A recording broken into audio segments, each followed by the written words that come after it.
Doctor Sandeep Joshi यांचा जो सहवास त्यांना लाभला आणि त्यांच्याबरोबर जे कार्य त्यांना करता आलं ते त्यांनी मनापासून मांडलं. त्याचबरोबर पर्यावरण आणि शाश्वत विकास याबद्दल त्यांनी काही गोष्टींबाबत खंतही व्यक्त केली. आता आपल्या सगळ्यांनाच प्रयत्न करावे लागतील ती खंत दूर करण्याची. दिवंगत डॉक्टर संदीप जोशी यांचं कार्य पुढे नेणं इतकी सोपी गोष्ट नव्हती मगाशी मी म्हटल्याप्रमाणे, आणि ती धुरा सांभाळली सायली जोशी यांनी. आज त्या CEO आहेत सृष्टी सेरीच्या. 16 वर्षांपेक्षा जास्त अनुभव त्यांचा आहे लॅब ॲनालिसिस, एन्व्हायरमेंटल ॲनालिसिस यामध्ये. तसंच वेगवेगळ्या एन्व्हायरमेंटल मॉनिटरिंग आणि पोल्युशन कंट्रोल प्रोजेक्ट्समध्ये त्या सहभागी आहेत. इंडस्ट्रीसाठी एन्व्हायरमेंटल इम्पॅक्ट असेसमेंट्स त्यांनी केल्या आहेत. तसंच इको टेक्नॉलॉजिकल रिसर्च वर्क आणि फील्ड ॲप्लिकेशन्समध्ये सुद्धा त्या सहभागी आहेत. मान्यवर नियतकालिकांमध्ये त्यांचे पेपर्स प्रसिद्ध झालेले आहेत आणि आर्टिकल्सही पब्लिश झालेली आहेत. आणि या क्षेत्राशी निगडीत मान्यवर संस्थांच्या त्या सभासदही आहेत. तर मी सायली जोशी यांना विनंती करतो की त्यांनी त्यांचं मनोगत व्यक्त करा. सन्माननीय व्यासपीठ, आवर्जून उपस्थित असलेले मान्यवर आणि संदीपजींच्या प्रेमासाठी इथे आलेले सगळे स्नेही आणि आप्तजन. जैवतंत्रज्ञान हे भारतासाठी किती उपयुक्त आहे, याची गरज भारताला किती आहे हे समजावून सांगताना संदीपजींनी अथक प्रयत्न केले. 1995 साली सृष्टी इको रिसर्च इन्स्टिट्यूटची स्थापना झाली. त्यावेळेस लक्षात आलं की जे कन्व्हेन्शनल ट्रीटमेंट सिस्टीम्स आहेत, जे जनरली कारखान्यांमध्ये आणि वेगवेगळ्या शहरांमध्ये सांडपाणी प्रक्रिया उद्योग प्रकल्प उभे केले जातात, त्याच्यामध्ये खूप मोठ्या प्रमाणात आपल्याला मानवनिर्मित एनर्जी लागते, स्किल मॅनपॉवर लागते, आणि ती भारताकडे नाही आहे. हे जेव्हा 95 साली आमच्या लक्षात यायला लागलं, मग संदीपजींनी सुरुवात केली की आपण एक जैवतंत्रज्ञान भारताला दिलं पाहिजे, जे की कमी खर्चात चालणारं असेल आणि त्यामुळे प्रोत्साहन मिळेल ते चालवायला. आणि म्हणून सृष्टी इको रिसर्च इन्स्टिट्यूटतर्फे जैवतंत्रज्ञानावर जास्त काम केलं जातं. अजूनही आम्ही करतो आहोत. तर मला अतिशय अभिमान वाटतो सांगायला की 1997 साली पहिल्यांदी इलेक्ट्रोप्लेटिंग, म्हणजे ज्याच्यामध्ये खूप जास्त हेवी मेटल्स असतात, अशा इंडस्ट्रीचं पाणी संदीपजींनी जैवतंत्रज्ञानाने 60,000 लिटर शुद्ध करून दाखवलं. त्या काळात सांडपाणी सुद्धा जैवतंत्रज्ञानाने शुद्ध होत नव्हतं. आणि त्यांनी जी जैवतंत्रज्ञानाने त्यांनी जे काही काम केलं ते तंत्रज्ञान पुढे आम्ही आता असंख्य कारखान्यांच्या सांडपाण्यासाठी वापरतो आहोत आणि त्याचबरोबर घरगुती सांडपाण्यासाठी पण वापरलं जाते. 97 साली प्रसिद्ध झालेल्या त्या प्रयोगानंतर सांगायला अभिमान वाटतो की उशिरा का होईना, पण संदीपजींचं जैवतंत्रज्ञान सॉलिडस्केप फिल्टर भारताच्या जलशक्ती मंत्रालयाने आता स्वच्छ भारत मिशनसाठी प्रमाणित केलं आहे. हे करायला खूप वर्ष लागलीत व्हायला, कारणही तशीच आहेत. कारण आपल्याकडे तंत्रज्ञानाला सर्टिफाय करणारी कुठलीच बॉडी नाही आहे, कुठलीच संस्था नाही आहे की जे कुठलं तंत्रज्ञान सर्टिफाय करेल. त्यामुळे व्हायचं काय की जेव्हा आम्ही स्टेट लेवलला म्हणजे राज्य लेवलला आम्ही कुठेतरी बोलत असायचो तंत्रज्ञानाबद्दल, तेव्हा आम्हाला विचारलं जायचं की तुमच्याकडे केंद्रीय सरकारकडनं काही प्रमाणपत्र आहे का. आणि जेव्हा आम्ही केंद्र सरकारशी बोलत असायचो तेव्हा आम्हाला विचारलं जायचं की परदेशात हे कुठे काही केलेलं आहे का. तर ह्या सगळ्यातून मार्ग काढत काढत जेव्हा आम्ही जैवतंत्रज्ञानासाठी त्यांनी प्रयत्न सुरू केले संदीपजींनी, की ते शासकीय लोकांच्या मनातही रुजवायला लागलं आम्हाला. त्याच वेळेस आम्ही सामान्य माणसांच्या आणि कारखानदारांच्या मनातही ते तंत्रज्ञान रुजवण्यासाठी असंख्य परिषदा घेत होतो, वेगवेगळे लेख लिहिले जात होते. त्यांचे स्वतःचे जवळजवळ 150 रिसर्च पेपर लिहिले गेले. 350 लोकल भाषेतले लेख आहेत. टोटल जर म्हटलं तर 600च्या वर लेख लिहिले होते. आणि एवढं सगळं काम करताना त्यांचं नेहमी म्हणणं असायचं की मी 20 वर्षानंतरची गोष्ट सांगतोय, ती लोकांना अजून समजत नाही. आणि असं झालंय आता की खरंच आम्हाला 2021 मध्ये जे आम्ही 97 साली पहिला प्रयोग करून दाखवला, 2021 पासून तंत्रज्ञानाला राज्य मान्यता मिळाली. तर हा एक अथक परिश्रमाचा भाग होता. आणि ही लेक्चर सिरीज सुरू करण्यामागे उद्दिष्ट माझं हेच होतं की त्या काळात तर आम्हाला खूप वेगवेगळ्या व्यासपीठांवर वेगवेगळ्या गोष्टींमध्ये आम्हाला सतत कार्यरत राहून लोकांपुढे येण्यासाठी आम्हाला प्रयत्न करावे लागत होते. कुठली नवीन संकल्पना रुजवण्यासाठी त्यावेळेस सतत लोकांच्या संपर्कात जाणं, सतत गव्हर्नमेंटच्या किंवा शासकीय लोकांच्या बरोबर कामं करणं, या सगळ्या गोष्टी होत्या. आता सगळं जग हे सोशल मीडियावर चालतंय. त्यामुळे 2 मिनिटांचे रील बघून लोक ठरवतायत काय चांगलं आणि काय वाईट आहे. पण ह्या 2 मिनिटाच्या रील मधून खरंच तुम्हाला त्याच्या मागची जी काही अथक परिश्रम असतात ते दिसताय का? म्हणून मग विचार केला की कंटिन्युअस 30 वर्ष 20 वर्ष त्यांनी जे काही अथक परिश्रम केले तसेच असंख्य लोक करतात. खूप संशोधनं चाललेली असतात, ते समाजाच्या उपयोगी पण असतात, पण ते समाजापर्यंत पोहोचत नाहीये. म्हणून आपण ही लेक्चर सिरीज सुरू केली की जे जे संशोधनं समाजासाठी वेगवेगळ्या लेव्हलला चाललेले आहेत, जे जे कृती चाललेले आहेत वेगवेगळ्या लेव्हलला, किंवा आपण म्हणतो की अगदी ग्रासरूट लेवल जे म्हणतात इंग्लिशमध्ये, की त्या लेवलपर्यंत जी लोक खरंच मनापासून झट्ट आहेत, कुठल्या तरी पॅशनने कुठल्या तरी एनर्जीने ते काम करतायत आणि त्यांचं खरंच हे नाहीये की मी समाजापुढे यायला पाहिजे, हे कुठल्याही प्रकारे त्यांचं मत नाहीये. फक्त त्यांना तिथल्या लोकल ज्या काही परिस्थिती आहे त्याच्यासाठी एक काहीतरी सोल्युशन पाहिजे म्हणून ते काम करतात. आणि मग त्यांचं हळूहळू काम राज्यभरात येतं, मग ते देशभरात व्हायला लागतं. तर ह्या लोकांना आपण कुठेतरी एक प्लॅटफॉर्म दिला पाहिजे, ह्या लोकांचं इंटरॅक्शन सामान्य लोकांबरोबर करून दिलं पाहिजे. आणि जे संदीपने खूप वर्ष घालवली की लोकांपुढे ते तंत्रज्ञान यावं, लोकांनी ते मान्य करावं, वेगवेगळ्या सायंटिफिक प्लॅटफॉर्मवर आम्हाला कंटिन्युअस त्याच्यासाठी त्या रिसर्च पेपर आम्हाला प्रेझेंट करावे लागायचे, त्याच्यात चर्चा घडायच्या, त्या चर्चेमधून खूप चांगल्या गोष्टी कळायच्या, तुम्हाला अजून पुढे जाण्यासाठी प्रोत्साहन पण मिळायचं, कुठे काही चुकत असेल तर ते लक्षात पण यायचं. आताच्या सोशल मीडियाच्या जगात हे होत नाहीये.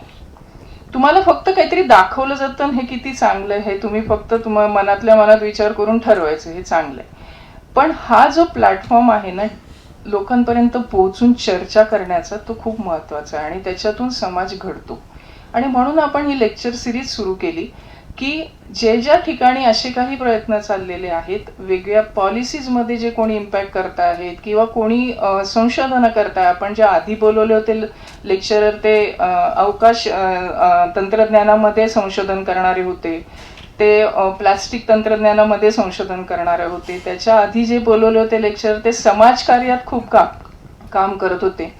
तर म्हणून ही लेक्चर सिरीज सुरू करण्याचा उद्देश होता की हे सगळं जे काही चाललंय वेगवेगळ्या थरांवर कामं, ती आपण एकत्र येऊन त्याच्यावर चर्चा करूयात. त्याच्यातून जे करतात काम त्यांना तर प्रोत्साहन मिळतंच, पण ज्यांना कळत नाही की कुठल्या लेवलला काय चाललंय त्यांच्यापर्यंत हे काम पोहोचतं आणि त्याच्यातून एक समाज एकत्र डेव्हलप होण्याच्या गोष्टी घडतात, एकत्र विकास होण्याच्या गोष्टी घडतात. आणि त्याच्यासाठी आपण ही लेक्चर सिरीज बेसिकली चालू केली. चैतारामजींचं खरंच मनापासून मी धन्यवाद देते की त्यांनी एका फोन कॉलमध्ये आम्हाला सांगितलं की मी येतो पुण्याला. पुणे तिथे काय उणे असं आपण म्हणतो, पण एक उणी होती की चैतारामजी पुण्यात आलेलेच नव्हते. म्हणून आपण ते पण भरून काढण्याचा प्रयत्न केला की आपण पुण्याच्या नागरिकांना सुद्धा त्यांनी केलेलं कार्य सगळ्यांसमोर मांडूयात. आणि त्याच्यातून प्रेरणा तर नक्कीच घेण्यासारखी आहे. आणि आता मंगेशजींनी आपल्यासमोर खूप सारे प्रश्न उपस्थित केले. माझं एकच म्हणणं आहे की प्रश्न खूप आहेत, पण म्हणून घाबरून जाण्यापेक्षा ना आपल्याला काय करता येईल, काय सोल्युशन देता येईल याच्यासाठी आपण प्रयत्न करू. आणि माझं सगळ्या तरुण पिढीला हे म्हणणं आहे की फक्त ऍक्टिव्हिजम नाही उपयोगाचा. आता म्हणजे आमच्याकडे जेव्हा इंटरव्ह्यू घेतले जातात मुलांचे, तेव्हा का घेतलं तू एन्व्हायरमेंट सायन्स किंवा तुम्ही का घेतलं एन्व्हायरमेंटल इंजिनिअरिंग असं विचारलं की यांच्याकडे उत्तर नसतं. एकच उत्तर मिळतं की त्याला स्कोप खूप आहे. मग आता स्कोप म्हणजे काय आहे नक्की? तर उठून फक्त तुम्ही कचरा करू नका, तुम्ही प्लास्टिक वापरू नका, तुम्ही पाणी नीट वापरा, एवढ्या पुरतं एन्व्हायरमेंट इंजिनिअरिंग आणि सायन्स नाही आहे. तुम्हाला जर खरंच देश वाचवायचा असेल ना, तर देशाला चांगले तंत्रज्ञान द्या. प्लास्टिक वापरू नका हे सांगणं खूप सोपं आहे, पण प्लास्टिकला पर्याय उपलब्ध करून द्या, तर देश पुढे जाईल. त्यामुळे फक्त अवेअरनेस, फक्त ॲक्टिव्हिजम म्हणजे एन्व्हायरमेंट नाही आहे. आणि म्हणूनच आता माझा पुढचा प्रयत्न हा आहे की पर्यावरण क्षेत्रामध्ये आपल्याला व्यवसाय जनरेट करणारे, व्यवसाय देणारे किंवा ज्याच्यातून कमाई होईल अशा तऱ्हेचे आपल्याला कोर्सेस आणायला पाहिजे. त्याच्याशिवाय लोक याच्याकडे वळणार नाही. नाही तर आतापर्यंत असं चालू आहे की पर्यावरण हे शिवाजी जन्मावा दुसऱ्यांच्या घरी. तर तुम्ही प्रत्येकाने जाऊन सांगायचं स्टेजवर, हा कचरा टाकू नका, हे असं करू नका. हे स्टेजवर जाण्यापुरता पर्यावरण आहे. आणि आम्ही सुद्धा हा खूप मोठा हे सहन केला आहे की जेव्हा आम्ही जैवतंत्रज्ञानाचा प्रसार करत होतो त्यावेळेस आम्हाला हे ऐकायला मिळालं, हे जे इतकं सोपं आहे तर तुम्हाला पैसे कशाचे लागतात. म्हणजे पर्यावरण क्षेत्रामध्ये तुम्ही खिशातून पैसे टाकून फक्त लोकांना समाज प्रबोधन करा, ही आत्ताची आपली मानसिकता चुकीची आहे. पर्यावरण हे फक्त समाज प्रबोधनाचं नाही आहे, त्याला तुम्हाला काहीतरी तंत्रज्ञान आणावे लागतील, त्याच्यासाठी तुम्हाला स्वतःहून प्रयत्न करावे लागतील. आणि हे तंत्रज्ञान समाजोपयोगी कसे पडतील याच्यासाठी प्रयत्न केले तर तुमच्या शिक्षणाचा, तुम्ही घेतलेल्या डिग्रीचा, एन्व्हायरमेंट सायन्समध्ये म्हणा किंवा पर्यावरण क्षेत्र, तर त्याचा उपयोग समाजाला होईल. जसं की संदीपजींना जेव्हा उदयपूर नदीचं रिस्टोरेशन त्यांनी करून दाखवलं त्यावेळेस डॉक्टर कस्तुरीरंगन प्लॅनिंग कमिशनचे प्रमुख होते. त्यावेळेस प्लॅनिंग कमिशन होतं, आता ते नीती आयोग झाले. तर ते स्वतः उदयपूर नदीला भेट द्यायला गेले त्यांच्या टीम सकट. प्लॅनिंग कमिशनची टीम उदयपूरच्या आयन नदीवर आली होती. त्या नदीची स्टोरी सगळीकडे खूप प्रसिद्ध झाली होती की जी नदी पूर्णपणे मृत अवस्थेत होती 15-20 वर्षापासून, त्या नदीमध्ये कासव, मासे आणि 1 वर्ष झालं त्याला रिस्टोरेशनला, तेव्हा मगर सुद्धा त्या नदीत आली होती. आणि हे सगळं जैवतंत्रज्ञानाच्या साह्याने शक्य झालं होतं. तर जेव्हा डॉक्टर कस्तुरीरंगन तिथे आले ते बघायला की नक्की काय केलं यांनी नदीमध्ये, त्यावेळेस त्यांनी संदीपला विचारलं होतं की ही टेक्नॉलॉजी, तुम्ही जे काय तंत्रज्ञान म्हणताय, हाऊ टू इन्स्टिट्युलाइज धिस. तेव्हा संदीपने सांगितलं होतं की पहिल्यांदा टेंडरिंग सिस्टीम काढून टाका, त्याच्याशिवाय काही होणार नाही या देशात. ते म्हणले, how come Sandeep, tendering brings transparency to our system. तेव्हा संदीपजींचं म्हणणं होतं की मग जेव्हा आपले प्राईम मिनिस्टर किंवा प्रेसिडेंट आजारी पडतात, त्यांची बायपास करायची असते, तर तुम्ही टेंडर काढता का? Why not that time? Kasturirangan ji म्हटले की it's a health issue. Sandeep ji म्हटले की then river pollution and good quality water in river is a health issue of millions of citizen. So consider it as a health issue. पण ही त्यावेळेच्या ॲडमिनिस्ट्रेशनचे सगळे जे काही limitations होते त्याच्याही पुढे जाऊन आपल्याला हे बघायचं आहे की आपण फक्त त्यांना दोष देत बसण्यात अर्थ नाही आहे, आपल्याला काम करायला पाहिजे. आणि आपलं काम हे समाजाच्या उपयोगी पडणारं असेल तर ते आज नाही तर उद्या कुठेतरी नक्की मान्य होतं. आणि तसंच झालंय की त्यांनी दिलेलं तंत्रज्ञान, जैवतंत्रज्ञान जे संदीपजींनी शोधून काढले, त्याच्यातले दोन्ही तंत्रज्ञान आत्ता सध्या आपण वेगवेगळ्या स्टेटमध्ये वापरतो आहोत, सगळ्या राज्यांमध्ये आपण हे कामं करतो आहोत. आणि सगळ्यात मोठी अचिव्हमेंट आपली ही आहे की प्रिंटिंग मीडियाचं जे वेस्ट वॉटर असतं, जे आपण रोज न्यूजपेपर किंवा पुस्तकं वाचतो, मॅगझिन्स वाचतो, त्याचं वेस्ट वॉटर जर आपण घरच्या सांडपाण्याचं बघितलं तर सांडपाणी घरचं हे साधारण त्याचा COD आम्ही जे मूल्यांकन म्हणतो त्याची किती प्रदूषित आहे हे बघण्यासाठी, तर ते घरच्या सांडपाण्याचं 500 ते 800 असतं.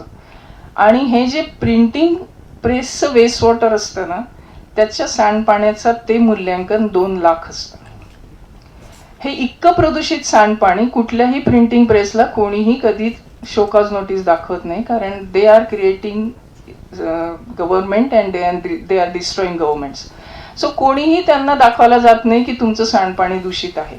पण आत्ता आपण संदीपजींनी तयार केलेलं जैव तंत्रज्ञान वापरून या प्रिंटिंग प्रेसच्या सांडपाण्याचा COD 100च्या खाली आणतो आहोत.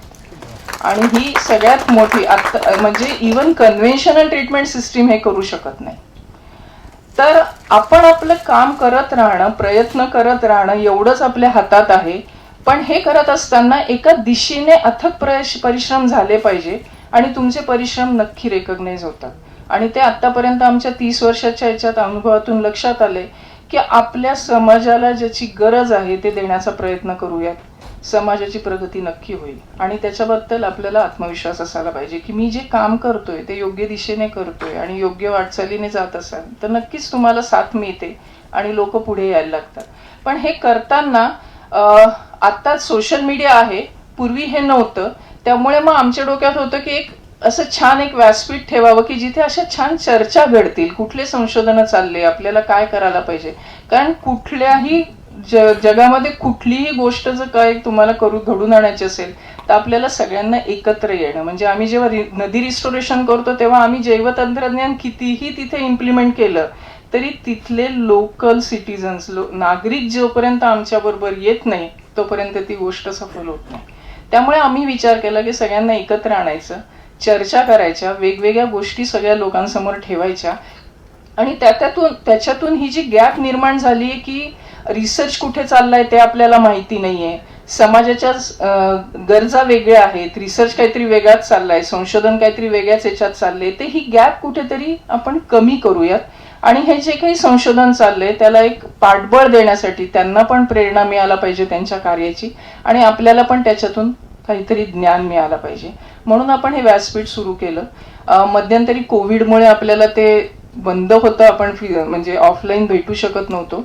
पण आता परत आपण लोकांना सवय लावू. कारण आता सकाळपासून मला एक 15 ते 20 मेसेजेस आले की हे फेसबुक लाईव्ह आहे का किंवा युट्यूब लाईव्ह आहे का. आणि मी स्पष्टपणे यावर्षी ते नाही ठेवलेलं. कारण आपल्याला लोकांना एकत्र येण्याची सवय लावायची, चर्चा करण्याची सवय लावायची, जी फेसबुक लाईव्ह आणि युट्यूब लाईव्हवर होत नाही. त्यामुळे आपण पुढच्या वर्षी पण असंच छान, आता चैतारामजी पवार आले, पुढच्या वर्षी पण आपण एकत्र येऊ आणि वेगळ्या विषयावर डिस्कशन करू. चैतारामजींचं सगळ्यात महत्वाचं योगदान आता मंगेशजींनी सांगितलंच की त्यांनी वॉटर कॉन्झर्वेशनमध्ये खूप मोठं काम केलंय आणि आता त्यांचं काम पूर्ण सगळ्या राज्यांमध्ये पसरलेलं आहे. त्यांनी त्यांच्या बारीपाड्यामधून सुरू केलं, पण त्यांची जी काही विशेषता आहे त्याचा उपयोग आता भारत सरकार सगळ्याच राज्यांमध्ये करून घेतोय. त्यामुळे मला असं वाटतं मी फार वेळ न घेता आता सगळेजण चैतारामजींना ऐकायला उत्सुक आहे, तर मी त्यांना विनंती करते. थँक्स सायलीजी. अतिशय महत्त्वाचे मुद्दे पर्यावरणाशी संबंधित त्यांनी आपल्या भाषणामध्ये मांडले.